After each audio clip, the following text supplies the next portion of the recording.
BNPL sounds simple. You pick something you like, a pair of shoes, a new phone case, maybe a gadget, and instead of paying $100 upfront, you pay $25 today and the rest later. For this short term installment plan, there is typically no credit card, no interest, and obviously no pain. Just tap, a slide, and done. Companies like Klarna, Afterpay, and Affirm have turned the system into a multi-billion-dollar industry in just a few years because they sell you one idea. Don't worry about the price, you will pay it later. And guess who their biggest users are?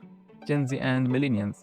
While Millennials might still spend the most, Gen Z is the fastest growing user base and also primary target by a massive margin compared to older generation. But why? Today, we are going to break it down. Let's start with the reality no one may talk about. Gen Z is entering adulthood during record inflation, high cost of living, low starting salary, and low access to credit cards, unfortunately. Traditional banks often deny credit to young adults due to their limited credit history and also potential unstable or low income, viewing them as high-risk borrowers. But BNPL companies say, hey, don't worry, buy it, pay later. We trust you. So for Gen Z, this payment method becomes the easiest way to buy what they want or need.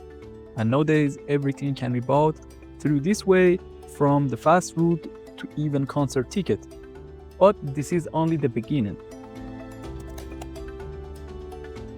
Those companies don't just make things cheaper, they make them feel cheaper, and this is where the psychology kicks in. Our brain reacts emotionally to big numbers. When you see $120 for a pair of shoes, your brain says stop. But when you see only $30 for 4 weeks, your brain says, oh, that's nothing, something we have experienced. It's the classic micropain trick. The smaller payment, the smaller emotional pain. Behavioral economists like Nobel laureate Dr. Richard Thaler named this mental accounting. This concept explains how our brains trick us into viewing for a small space out payment as fundamentally easier to handle than one large upfront cost. This is why nearly 40% of users report that BNPL makes the purchase feel less financially real. Also, buying something sooner than you expected can be more enjoyable. Let's say you want a new phone, but you expected to have the money in 6 months. Wouldn't it be better to get it now, in the first few days after it's released? That's when you tap the Klarna button. Third, people tend to overestimate their future ability to pay. I have the money next month. This overconfidence is a known psychological driver.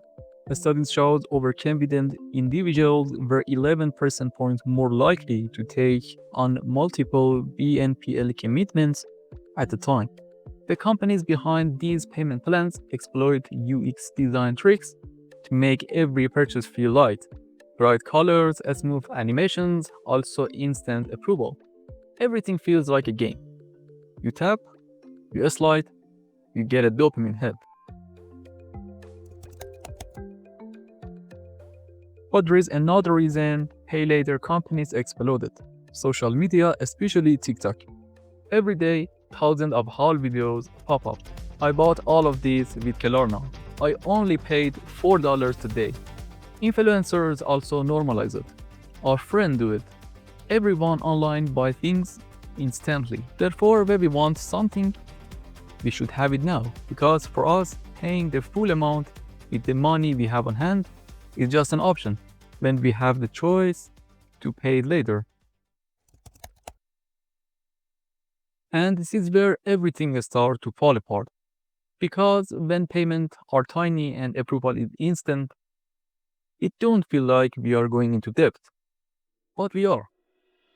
A $6 payment here, $12 there, $9 for that other things. Suddenly we have 10 different installments, all hitting at different times of a month. This is what experts call invisible debt.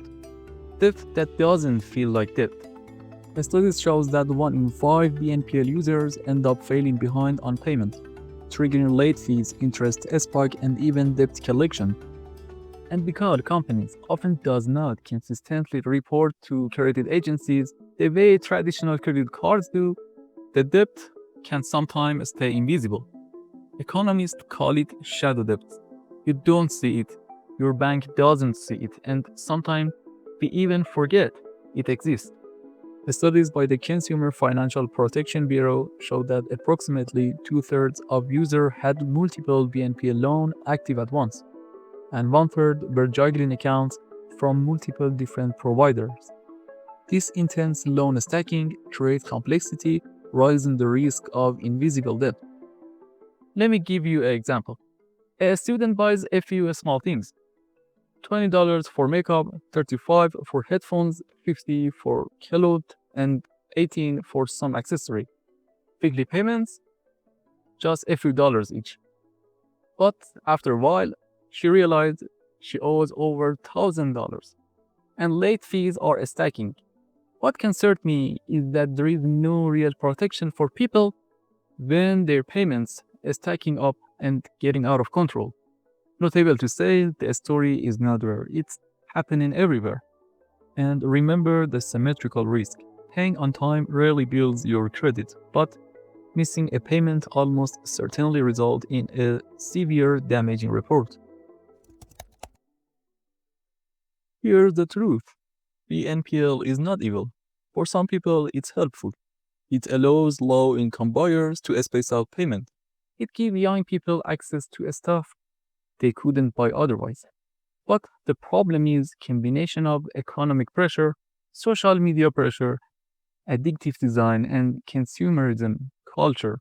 It's becoming a new financial culture, can definitely shaping how an entire generation experience money, shopping, and debt. Here are the simple rules. Use it as a timing tool, not as a substitute for money you don't have. And I'm curious to know what other ways do you know to make this kind of payment safer? Let me and others know in the comment. Also, your like and subscribe really help this video reach more people and it might help them too. Don't forget to check out my other videos. Catch you next time.